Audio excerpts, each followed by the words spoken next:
am Nicole Azaán, your V.I.P coach. I'm always encouraging you to live on your best level. We're going to talk about what our best level is tonight. What does it mean to live on our best level?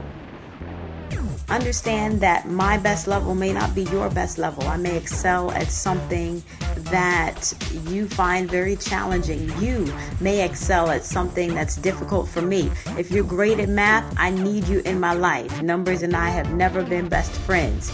If you struggle with communication or literature, you need me in your life. I'm a lover of words and writing and poetry and prose and all things literary. So my best level in math may come short or be inferior to your best level in math.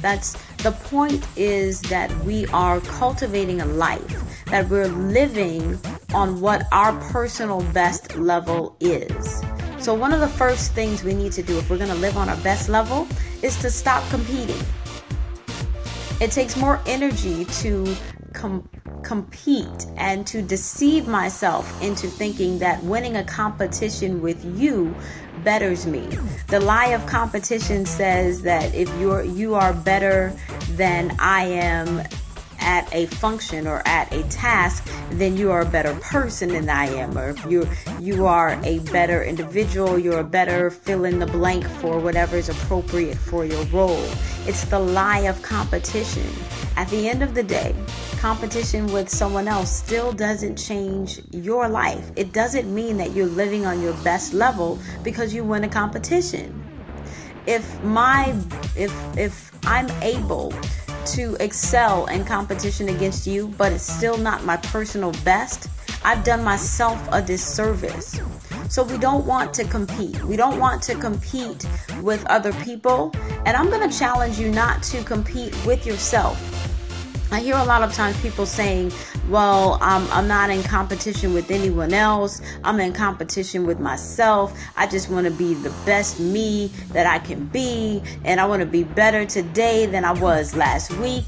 And we should strive to improve. After all, we are working to live on our best levels. However, competing against yourself is dangerous. Why do I say that? Self-competition is stupid because you're always on the team of you, whether you play well or not. You shouldn't really compete against yourself. I would challenge that you shouldn't compete against your past self to better your future self. Why? Because if we will pursue wisdom, we can learn from every experience that we have. We can learn from the mistakes. We can learn from the bad choices. We can learn from the we whom we were yesterday that did some foolish things, that didn't think things through. And if I am competing against myself, if I'm competing against Nick from last week, then I'm just going to dismiss Nick because Nick from last week wasn't good. She didn't make the right choice. I don't like the decisions that she made. And so by dismissing the past, you can't learn from it.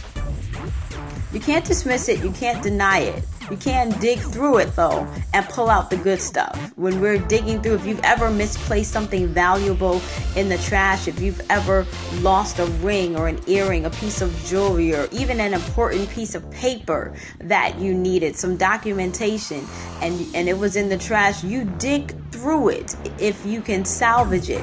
That's what we have to do with the past. That's what we have to do with our history. We've got to dig through it, rummage through it.